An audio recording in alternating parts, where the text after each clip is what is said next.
Thank you, Party Leader. Greetings all. I'm Isat Buchanan, MP for Portland Eastern, also the spokesperson for Youth and Human Rights.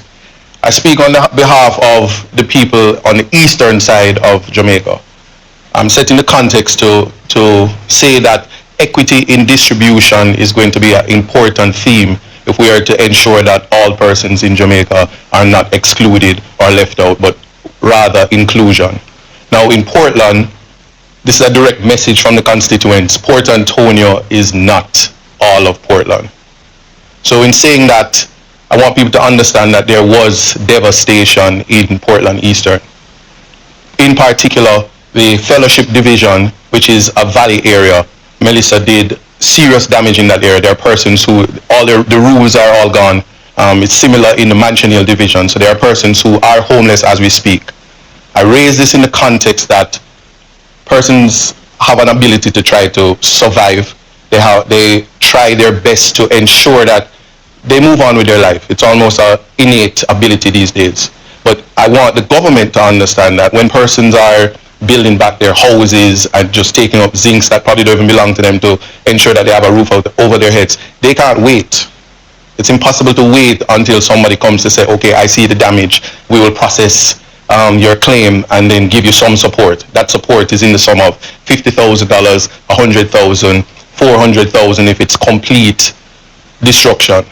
And if you are a Jamaican and you want to be a homeowner, you know the reality that $400,000 will never be able to put you back in the position that would make you a homeowner in livable, humane conditions.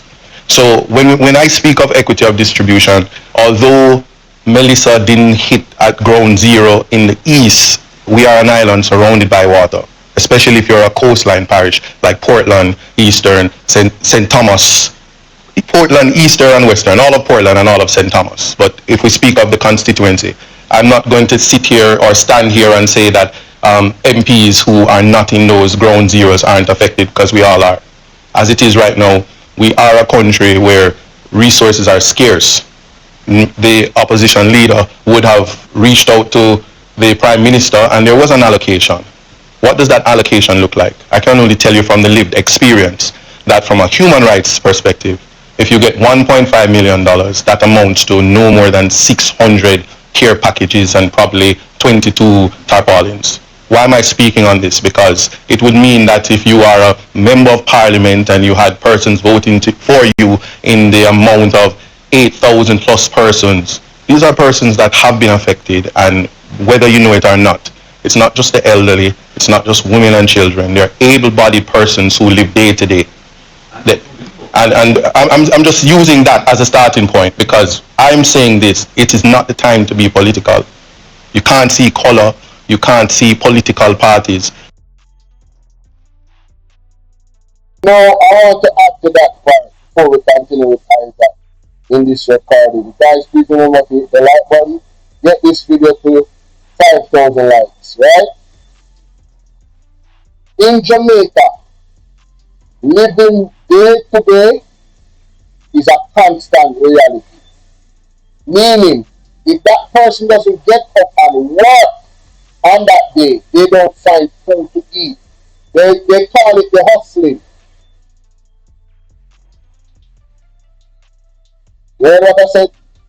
If they don't get up and work, find something, cut somebody yard, whatever skill they have, they fish, they live on daily bread. If they should get sick, nobody is there to take care of them. These people now are in a worse situation than they were before. But context matters. Big up Isaac Buchanan. Let's continue. You have to understand that on a human rights plane, the needs of everybody will be important. And we might not know it now, but what Friday will look like in terms of how you source your meal, it won't be a laughable situation. We must look at what is happening across Jamaica. And while we start to think of how resources are distributed, I will yield to my senior, Natalie, to speak about distribution and all of that. But what I will say though is what is of great importance is that we are to go to the bare minimum and think of the human rights realities. There are persons who are ill, who their medication has to be on the refrigerator. They need energy and they don't have it. So 7 days have passed thereabout, and that medical access is not a reality because I've heard Portland is not a priority. I've heard that, and that is a sad reality because I have the evidence in terms of looking at the photos, the pictures, being on the ground in Manchester, being on the ground in Reach, being in Fellowship. I'm just naming a few: Bellevue, Comfort Castle, Millbank, where there are just total devastation, disaster. Persons who are from the disabilities community, the disabled community, and they don't have a home. The shelters aren't in operation. It's not a continuation of it. Persons have to go far places. So I need people to understand that. And when it comes to the distribution, yes, ODPEM is there. The Ministry of Labor and Social Security and care packages are going up. But I want you to quantify the reality. Is that if you have 300 care packages, that can just go to even one community, and it will. While I stand as a member of Parliament of Portland Eastern, and I can do so much and no more with the resources, and I understand when it comes to the concept of support Jamaica and funneling all resources through the government, that is an impossibility and not realistic.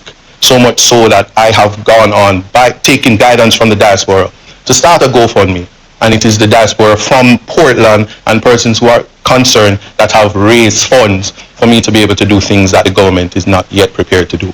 I will just say, think of every single person, because that is my duty as a humanitarian, as a human rights attorney, and even as a spokesperson for human rights and youth. And I will make a compassionate call to all members of Parliament that we are to work collectively through our offices. I will reach out to anybody that's close by, because I get the calls that my family is stuck in Westmoreland and I haven't heard of them. Same for St. Elizabeth, because we're all Jamaicans and we all have relatives across the island, and we have to think on those things. And when we think of equity of distribution, let nobody be excluded. Thank you. You know, one of the things that stood out to me, that's a Yankee, that's my brother. One of the things that stood out to me about what Isaac Buchanan spoke about in this, there's people that have medication that needs to be refrigerated. Portland has been excluded. The man said he has heard that Portland is not a priority. Thank God for the diaspora. I just want you guys to look at all the things that the government is saying. Only give us the money. They have not, it's not like they have been swift enough in bringing aid to the people, 5 days, 6 days, nothing after the start. Communities have not been reached. But the world should only send them money. Really, people go and support Marvin, right? Go and support Marvin and Andre's team. Go and support the people that Will Rattigan mentioned. Go and support Aka for the Press. Go and support Mr. Wayne Nonso. Those are the people that I know about, that are credible, that are actually doing something to help people in terms of having a fund, to gather money and stuff. And you know them are going to be right by the people. You know them are going to be accountable. So we know some face, know them on the square. Yeah, man. Upright, man, no joke. But when I say, when I hear, and another thing that I want to speak about in terms of Isaac Buchanan's speech. Do you hear the tone of his message? London 45, thank you. When you go support London 45 too, with the clothing driver shed, with the people who need clothes. Did you hear the tone in which the man spoke? The man says simple and put brethren. This thing about money coming to the government alone. It cannot work. It is impossible. It is impractical. The people need help now. He didn't say it in the tone that I am saying it now. I am being critical of the government. He was being diplomatically correct because he's not trying to criticize them. But the matter is just too urgent. They have to say something. The PMP hands are tied behind their back.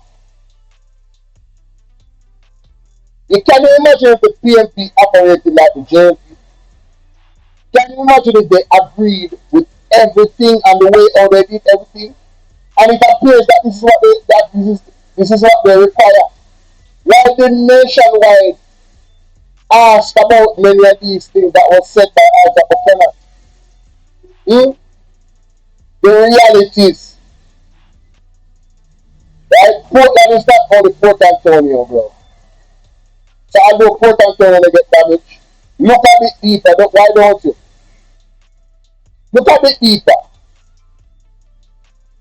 There's a lot of rural areas, hills, valleys. A lot of communities in Portland. I haven't been everywhere in Portland, but trust me, boy, some roads, boy. Yeah. Well, let me know what you guys think. Let me know to 5,000 likes. Big up Isat Buchanan. We needed that update about East Portland. God bless you.